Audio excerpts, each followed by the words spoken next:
NDA में हर test important होता है और हर टेस्ट को पास करने के पीछे कुछ ना कुछ कहानी छुपी रहती है। और जब ये बात स्विमिंग की हो तो कहानी डिफरेंट होती है। जय हिंद दोस्तों, आज मैं सुनाता हूं आपको किस्सा अपने 21 टर्म के स्विमिंग टेस्ट पास करने का। 21 टर्म में थे, स्विमिंग नई नई सीख रहे थे। पहले लगा कि स्विमिंग में क्या होगा, पानी में जाके कूद जाओ, हाथ पैर मारो और पास हो जाओ। पर जब पूल में पहली बार घुसे तो पता चला कि भाई साहब, सांस लेना भी एक चैलेंज हो जाता है। और वहीं पे कुछ ऐसे होते थे जो पैदाइशी मछली थे। साला पूल में घुसते थे इधर से और उधर से निकल आते थे, पता ही नहीं चलता था।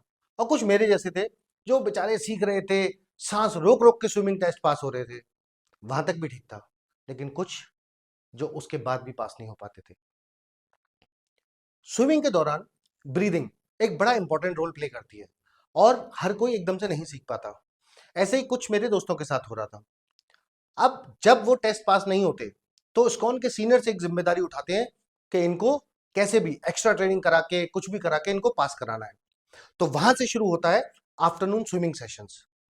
और एक कपल को, जो फोर्थ टमर होते हैं, उनमें से एक कपल को हमारे लिए असाइन कर दिया जाता है कि जाओ ये वीक स्विमर्स को स्विमिंग सिखाओ। वो दोपहर को लाते थे, स्विमिंग सिखाते थे। और फिर भी लास्ट में कुछ थोड़े से स्पेसिमेन रह ही जाते हैं जो बेचारे पास ही नहीं कर पाते टेस्ट। और उनके लिए एक नई चीज शुरू होती है जिसको बोलते हैं ड्राई स्विमिंग। कभी सुना है आपने? मैं बताता हूँ।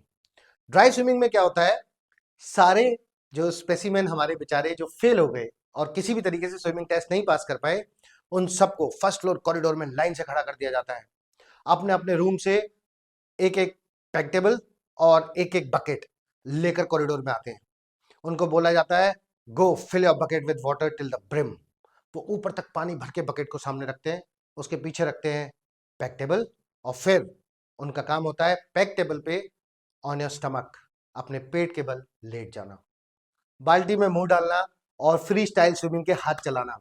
और इसको कहते हैं ड्राई स्विमिंग।